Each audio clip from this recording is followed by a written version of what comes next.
CEO and co-founder of Illuvium. I know this man needs no introduction. Everybody of you knows him. But yeah, we got Kieran on today for an AMA, for a little interview with all the community questions that I've gathered.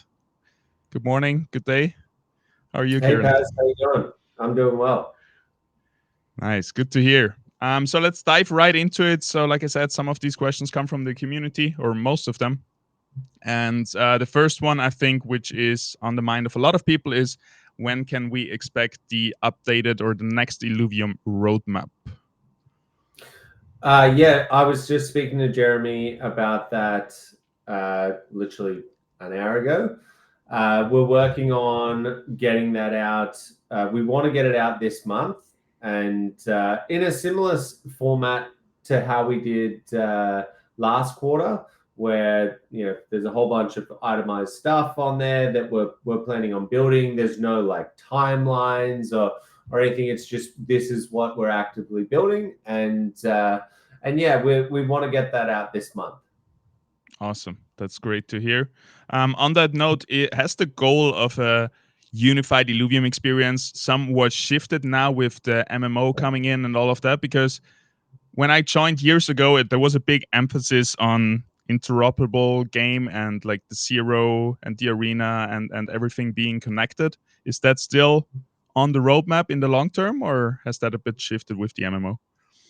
No, absolutely. We still want an interoperable universe of games where assets freely flow between them. That's very very core to our beliefs and why we started building a blockchain game in the first place.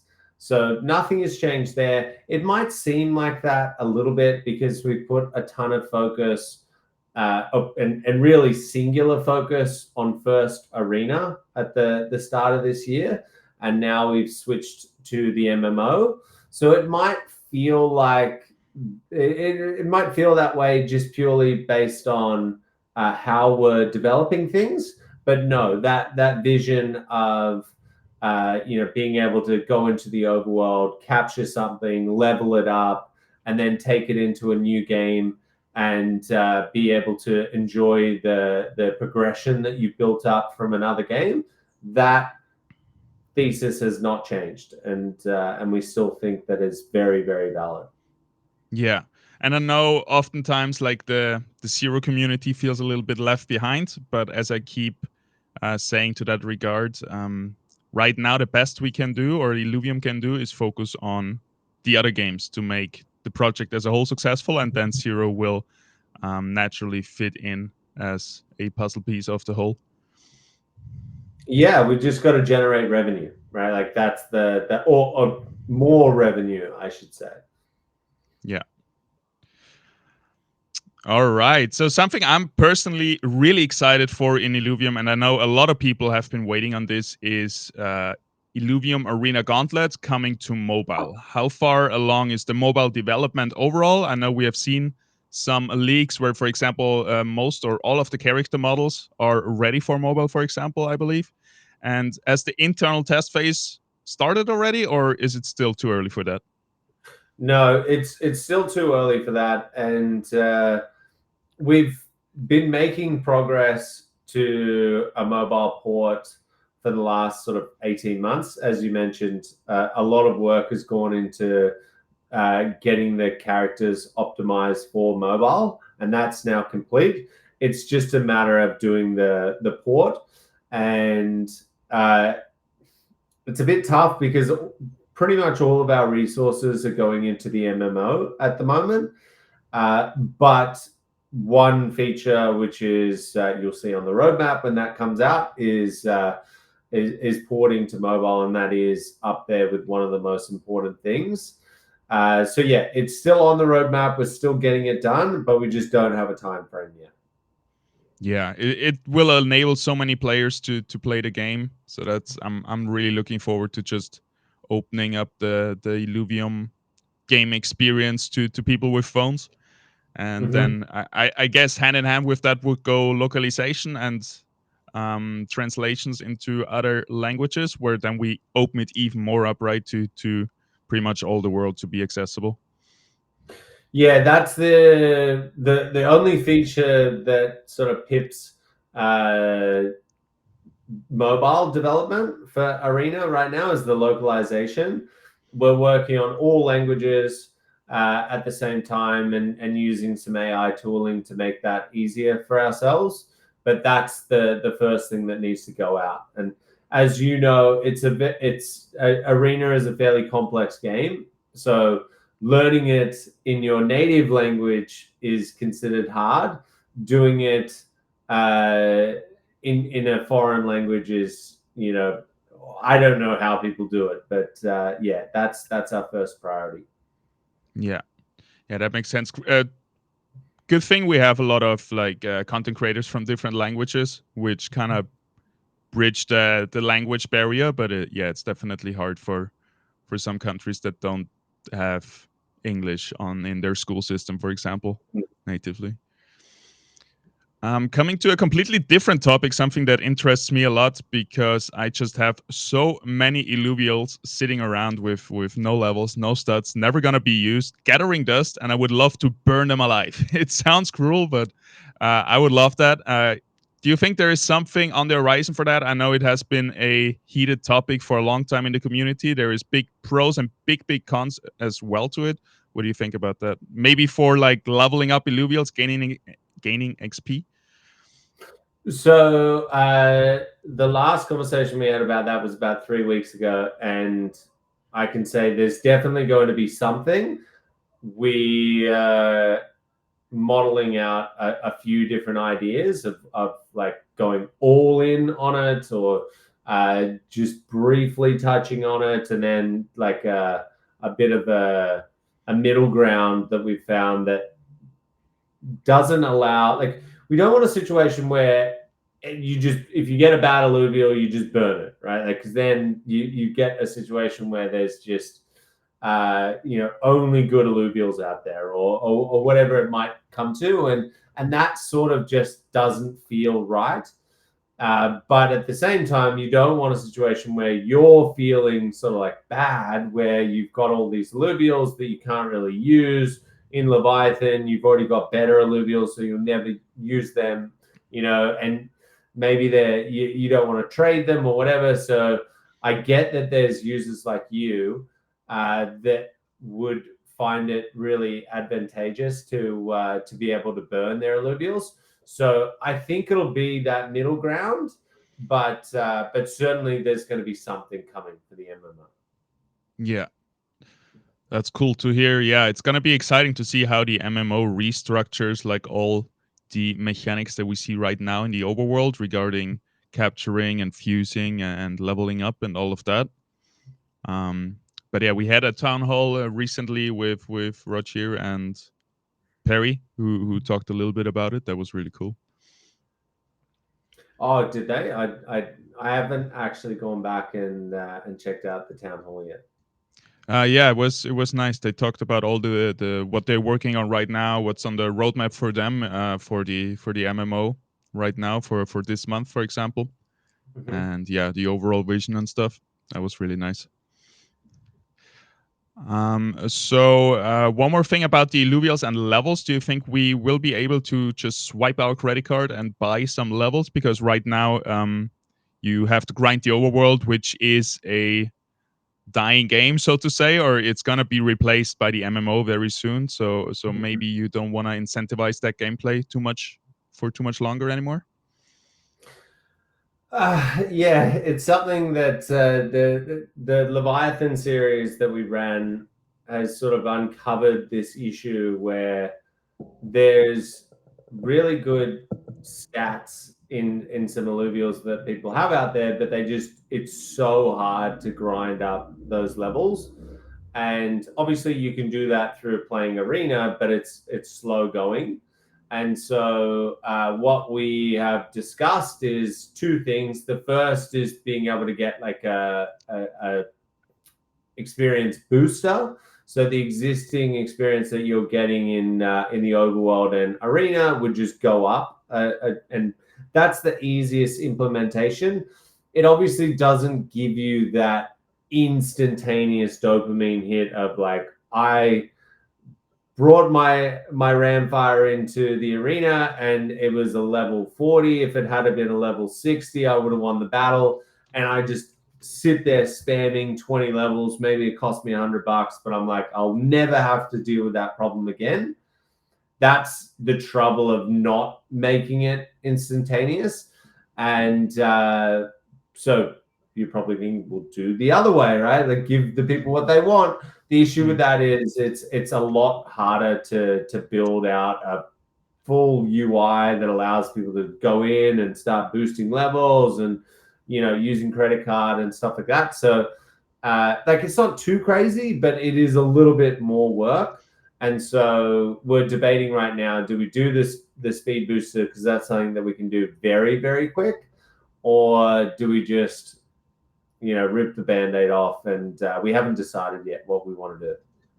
Yeah, that's fair. Oftentimes we keep forgetting on the front end of things, like how much work goes into simple looking things like, yeah, just give us some experience candy like in Pokemon. And it was the Yeah. most satisfying thing to feed it to the Pokemon. But yeah, there is a lot Yeah. infrastructure going around that feature that has to be implemented with UI and whatsoever. But it's cool to hear there is something on the horizon, and it almost sounds like both is going to be implemented, just not very soon. I would say Probably. yeah. Yeah. We shall see. I don't want to lock you up into any promises here. I know that has been No way. tough. And how has Illuvium's overall vision evolved? Is it more mainstream gaming focused now, where you just want to make a good game that people enjoy, and it is powered by some blockchain technology as a bonus, or is it staying to Web3 core principles and Web3 first? You know, you would call it Web 2.5. I think that's the, you know, the trendy way of calling a game that is hiding its blockchain elements for the most part. Obviously, you know, you can't hide everything, but certainly making gameplay first and monetization in terms of like player monetization is second, right? And to do that, we have to go after the holy grail is what we're going after. The being the first game that actually creates mainstream adoption. It's never happened before. We were gunning for that, right? Like that's what we actually want to achieve. Now, I've got a pretty crazy a pretty crazy idea that I've been thinking about as like, I don't know. I don't know if you call it a backup plan or whatever, but it essentially is a way for us to quickly pivot if things don't work out. And let's just say people in 5 years' time are like, and that the MMO will be out way sooner than 5 years. Please don't use that as a stake in the ground. But you know, if sometime in the future we're like, still gamers hate NFTs, well, we can do one of two things. We can literally remove all NFTs and it's just a normal game and there's nothing blockchain related, which would be catastrophic for us because we already have NFTs and, you know, a whole bunch of stuff there. Or you double down on the NFTs, right? You double down on the crypto side, the monetization models.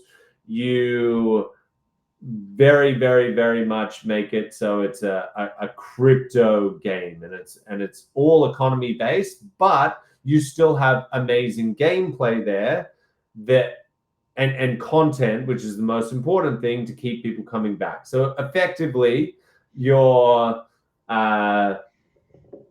creating a wrapper around crypto Twitter, and that wrapper is a really good game and experience and something. I've got some ideas. I'm not going to go into it too much because I think someone else may do it. But yeah, I've got some pretty cool ideas of how we could pivot and be a crypto only MMO. And I don't know, like that's a kind of that's something that keeps me up at night. It's like, if you activated all of crypto Twitter, right? Like, I think it's meant to be something like 3 to 5 million people that are like properly active on crypto Twitter. If you activated all of those people, including all the KOLs, all the whales, and everyone was like, you got to play it because it's the crypto MMO and, progression, and you create the feedback loop of everyone sharing the MMO on crypto Twitter. So any new users are like, oh, I have to play this game. It's the WoW of crypto, it's if we go down that path, because for whatever reason, NFTs and blockchain tech just isn't being adopted, I wonder, I'm like, does that make more money than even like a Power World, right? Which came out of the gates and just destroyed it, made so much money. Does the crypto MMO that only has, call it 1 million players, does that just print money? And I don't know. And it keeps me up at night because I don't know the answer. But yeah, to circle back, the first thing that we're doing is going after mainstream, building a proper game that isn't pay to win constantly everywhere you go, isn't getting shoved NFTs down your face. There is a route if you want to go, if you want to integrate NFTs into your experience, there is a way for you to do that. But very much we're playing in the same playing field as every other MMO in the world. Yeah. Yeah, that's a tough decision for sure, because you called it the holy grail to have mass adoption and to bring basically Web 2 into Web 3, which is a very big task and a very risky task, because so much else has to, I guess the stars have to align, right, with culture and whatever it has to be outside of our influence. And then there's the other holy grail, which is just mass adoption of Web3, which, yeah, sounds really good as well. Like, if we just get Web3 to all play it, it might just be huge and enough, as we have seen with Axie and so on, even though that probably has shrinked since then. I'm not even talking about, I'm talking about actually getting people playing. I'm not talking about the reason people didn't play Axie, if you're an actual like It's a investor, toxic game.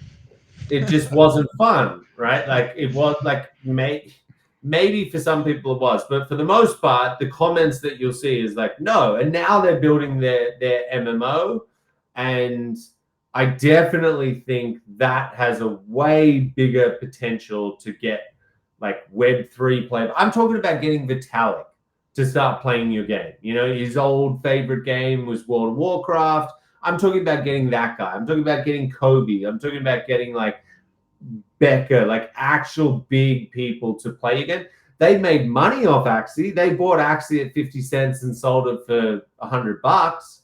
But that's not what I'm talking about. I'm talking about not only getting all of Web3 to invest in it, because that's obviously going to happen if everyone's playing it. I'm talking about them playing it, enjoying it, and not just enjoying it just for the money side of things, enjoying it because they're like, wow, I do like the integration of NFTs. I do like seeing my progression on chain, like that, those sort of things. But for the most part, I like playing the game, and I just so happen to buy, hundreds of thousands of the token as well. Yeah, that makes sense, because it's great. Like, when I came into Illuvium and the whole space, like, I was surprised, and I'm still surprised to this day when I hear like people, like, for example, Josh tells me about his World of Warcraft times and stuff like this, and I used to play WoW, and I was really surprised at finding so many people who used to play that game. It used to be the biggest game ever, and crypto Twitter seems to consist a lot out of old school, now grown adults, gamers that like to have this glimpse of their youth back, where you have WoW and Pokemon and stuff like this kind of integrated into a modern, really cool game. Next up, let's talk about esports and the IPL. We have the Illuvium Pro League going on for a while. I've been hosting it with the other casters and the backend team. It has been really good from our side, like just the player feedback that we got and everything. How do you feel about the Illuvium Pro League so far? I know you have been um, a big fighter for it, a big. You like competitive gaming, and you're really happy, I guess, to see Illuvium finally having a pro league. Yeah, it's really good. What it does is legitimize our game, right? Like even if you aren't necessarily a fan of auto battlers and the style of game that Arena is, if you are seeing a whole league exist where I think there was something like 90 different players have received IPL points, right? So, which is very hard. Like I can't qualify. I've tried 5 or 6 times now, a couple of times secretly, and I just can't qualify. And so it shows you it's pretty nice to see that there is a lot of variance in the winners. That's good to see.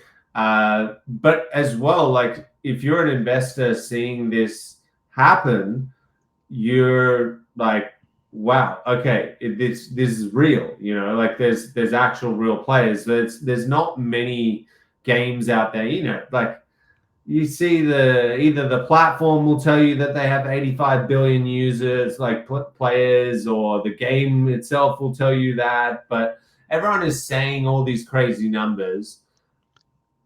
The only two games that have an actual where you can prove that the players are real, I think, is Parallel and ours. Right, the rest they could be bots and whatever, and so. For me, seeing that, even though it's smaller than I would like, it's building. That's a good thing. Seeing the numbers go up each week is really, really good. But legitimizing the game is where I see the huge value out of it. And yeah, I'm very, very glad that we did it. I think it's an awesome thing that people can really hold on to. Yeah, definitely. We have 113 players who so far have been able to get into a tournament. Just for the people who don't know at home, so we have every weekend we have a competitive tournament. Next weekend it's the last small tournament with 2,000 bucks coming up, and then from there on out it's just IPL 500s and IPL 1000s, where there is 5,000 and 20,000 bucks on the line for each of them. And then in December we have the World Finals for 150,000 prize pool. So yeah, every weekend is a lot of action, and we live stream it on all the social media platform of Illuvium, and yeah, it has been really great.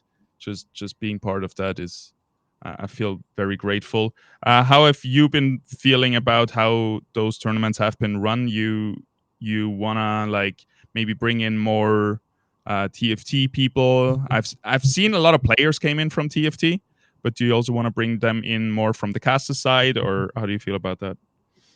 Um, I think it's been run well.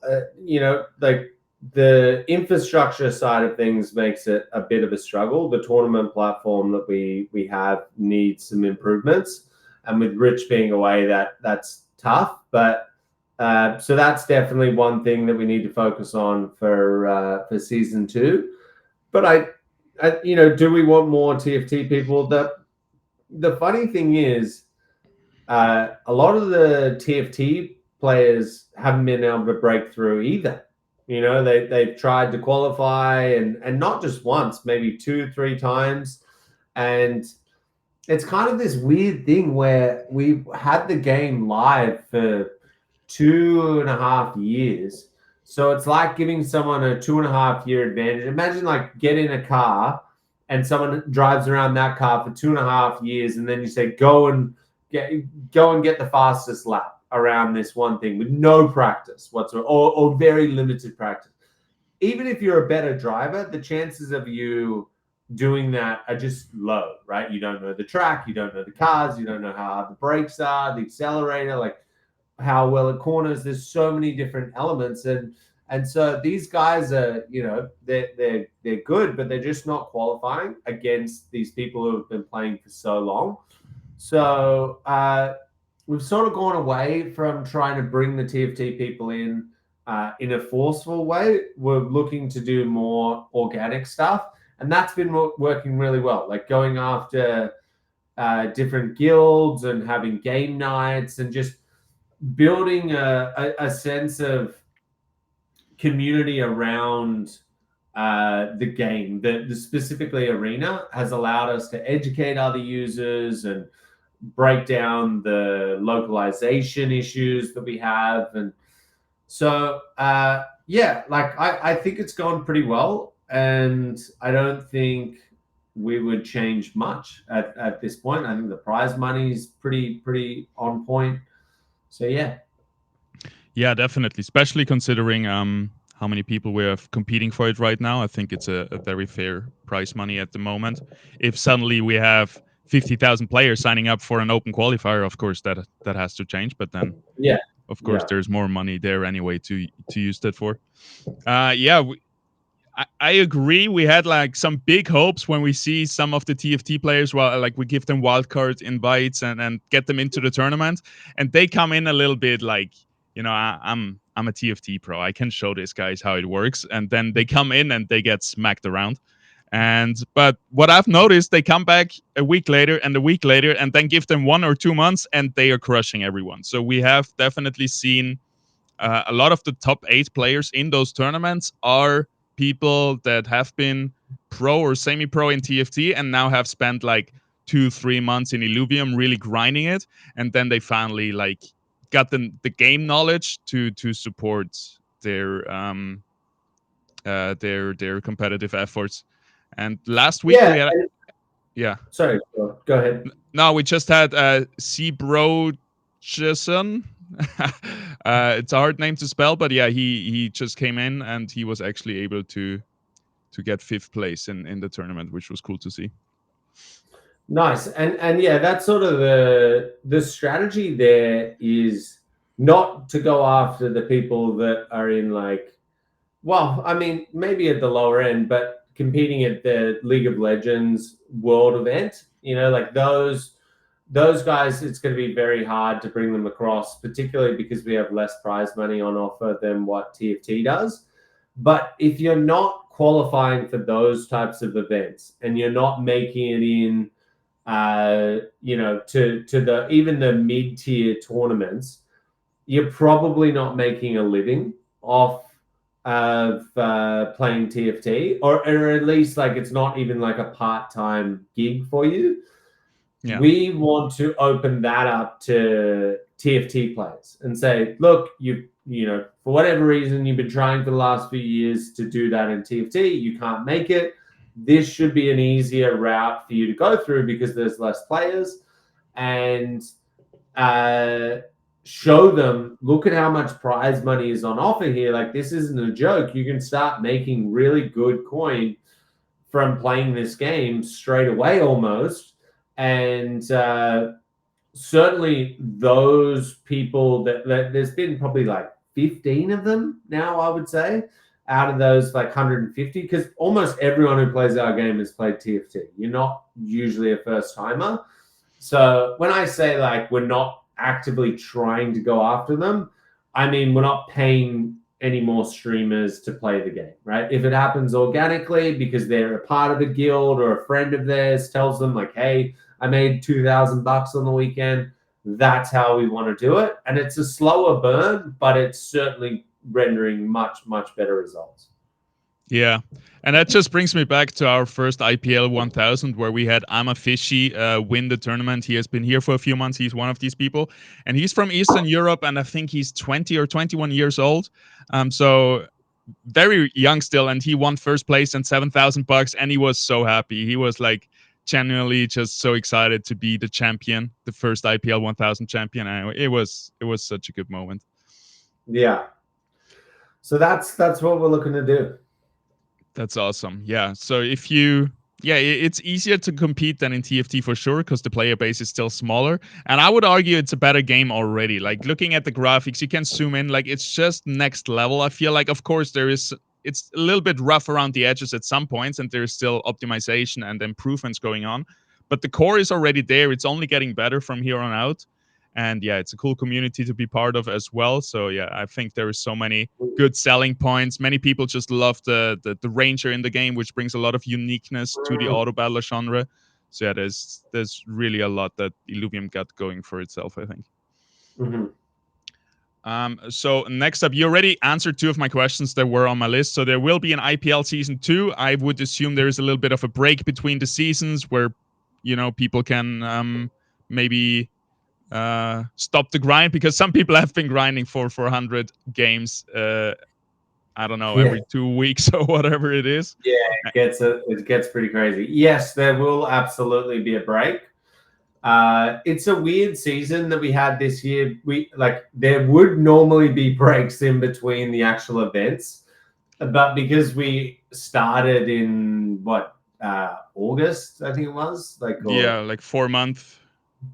Yeah. yeah, yeah. So, uh, oh, maybe even earlier than June did we No, start? yeah, no, I think you were right. August till December or something, like a 4 month Yeah, season. four and a half months, I think it was. Yeah. So we had to cram it down into such a short time frame that it meant game after game after game. So of course it will be over a 1 year period where that season, and it will start a little bit later to give people a break, but also it won't feel like you need to, like, every weekend there's a event. It won't be like that in the regular season, in season 2. Yeah, and right now it's already like people choose to grind so hard because they want to stay up to date with the meta and everything. But for example, if I'm a fishy, he won an IPL 1000, he's in for the World Finals, right? He could definitely take a weekend off or whatever it is. So it's not like you have to, if you're performing well, you can definitely take a briefer between. But if you're maybe top, like, place 32 every tournament, you have to grind a little bit more to gather up your points Yeah, to be yeah, invited to the World Finals. Uh, exactly. yeah, that's kind of all. Just one more thing that I wanted to ask about the tournament scene. Are we gonna integrate? I saw there is a new little button in game where it shows you which tournament is live right now. Are we gonna integrate more tournament structures and infrastructure into the game so we don't have to do it so much external anymore with third party 100%. websites? Yeah, like as I mentioned, infrastructure is killing us at the moment. We 100% want to integrate as many things as possible into the client as we can. Yeah. Yeah, that's good to hear because we already have stuff like patch notes in there, which is nice, and everything where you have to take one step less to go somewhere to get the information is So really much good. better. Yeah. Just to finish it off, we have a fast one today. I wanted to ask some personal questions, and well, maybe they're personal, but which upcoming feature are you personally most excited about? Is there something that you're really looking forward as a CEO, but also as a player, maybe? Boss battles, I think, are going to be sick. Like, we've shown some footage now where you go into the overworld and there's multiple players. That changes the feeling of like, there's so many things that make you go like, wow, this is different. This feels like, there's danger all around me. It's dark. It's like there's ominous sounds. This thing's just shot something over me, and like, now there's multiple people running through. There's so much stuff that makes you go like, wow. But I think coordinating a boss fight where you've got your alluvials, their alluvials, like, it's going to be mayhem. And coordinating those battles and being mic'd up, I think, is going to be a lot of fun. So that's what I'm looking forward to the most. Yeah, now that you say it, I'm gonna join that motion. That that is something I'm looking forward to, and especially because we have this extra layer of illuvials. Because maybe if we compare it to World of Warcraft, the only one with a pet there was really the hunter, and there was nothing you had to do with it. Like, you just send it in, and it just automatically attacks. But now that everyone has, like, the healer has a little, like, a Dorius as a healer pet and stuff like this, it gives another layer to strategy if done well. I don't want to give the wrong impression. Like, it's not going to be a great that I, Yeah, you're not going to be able to, go all out in controlling. You're not going to be able to first person your alluvial, put it Yeah. that way, and then switch between them. But so there is a little bit where it's like intuitive auto attacking for you, but things like shooting off the omega and stuff like that, like you'll be able to have some control over that. Yeah, it makes sense. Thinking about it, I don't want to micromanage two characters at the same time anyway. That always So much, stressed me out in games. yeah. Um, one last one, which I'm personally just interested how you do it. After 4 years of building Illuvium, or way more actually, I think not only 4 years, but I've seen you 4 years in the project, just grinding, building, and yeah, having so much motivation. It seems like, how do you do it? What keeps you motivated after all these years? So two things. I think the first thing is success. I and this was a pretty fucked up thing. I don't. It wasn't fucked up in my eyes, but my wife was saying to me the other day. She was like, if it was just, I think the market crashed again or whatever, and she was like, would if we just lived out in the sticks, and we don't live in anywhere crazy or anything like that, but if we just lived in the bush and it was just me and Charlotte, like, would you be sweet? And I'm like, no, like I can't, I wouldn't be.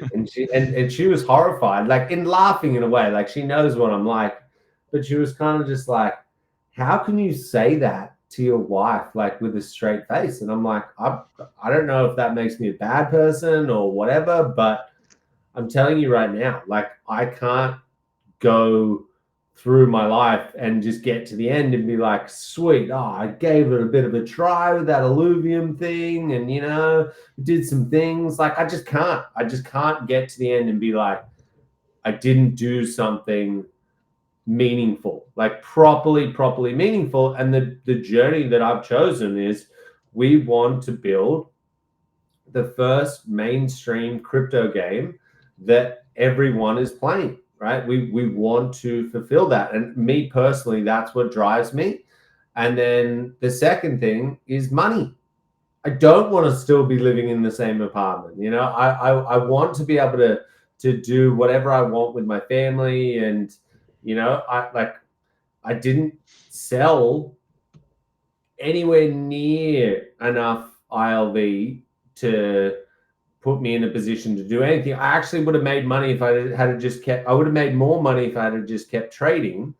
So I now have this overarching like feeling of like, you dickhead, why wouldn't you at least sell some so you're in a position where you paid off your house and stuff like that, right? So that is a huge motivator for me, where I want to get it back to where I've got $1 billion again. If that's my goal, right? Like where I can sit there and be like, this feels good, right? And so those are the two main things: purpose and money. Yeah, that is fair. I think most people are motivated by money, and it's cool to see you talk so candidly about it. And it's crazy to see that. I think you and the other co-founders, you have kind of the reverse history of most other founders, where many people get rich through their product, but you started already pretty wealthy and then kind of lost money through the project because you like tanked the bear market and stuff like this. When there was a hack, you reimburse people. Aaron now has put up a lot of his own money as a prize pool for the IPL and stuff like that. Like, you guys are in with your heart and soul, and you're not gonna stop until there is proper success. And as we heard, your definition of this success, like some would already call it a success, but you wanna have that mainstream adoption and really the studio going This all is out. not And success. This is not success. I can assure you. Even when, with like going back to that sort of goal of, you have $1 billion, that wasn't success, right? Like that's not success. Is when you can sit back and have millions of people playing your game, you're generating revenue, you don't need to rely on external capital. You can just sit back and we built this and people love it. That's success. When you get that, the money will come. I'm not worried about that. But yeah, sitting here and people like, oh, but your net worth, you've got $10 million. It's like, no, dude, no. Like that first of all, like it just doesn't, we just need to do this justice, and fulfill the dream that we had 5 years ago, and we're on target to do it. So that's why I'm motivated. We haven't completed. It's not done. I can't finish until it's done. Yeah, that's good to hear. And that's, I think, somewhat the essence of the classic Illuvium community member. They're here till the end, till it's done, like ride or die. Yeah, and I think that has been a big thing for Illuvium, that it has going, like this alignment of a vision from the team, but also from the community, and yeah, it's really nice to see. Awesome, thank you, Kieran, for this amazing interview. I know your No days are worries. busy, so thank you for taking time. And yeah, I think we're gonna get a town hall also with you this at the end of the month. I think, where you're gonna talk a little bit I more don't know. about stuff. Yeah, I don't know if it's going to be the end or maybe next week. I don't know. I Okay. need to speak to the other council members and line it up with Jeremy and stuff like that. Yeah, but likely this month, right? We're gonna get some more info Oh, about. 100%. It's got to be this month. Yeah. And Yeah, that's when we'll release the roadmap and stuff like that.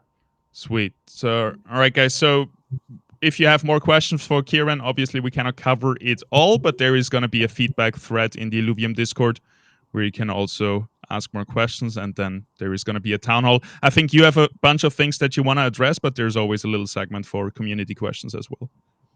Yeah. Yeah. There's tons to address. Sweet. Yeah, there's always something to talk about. Thank you for being here today, and I wish you a good rest of your day. Thanks, mate.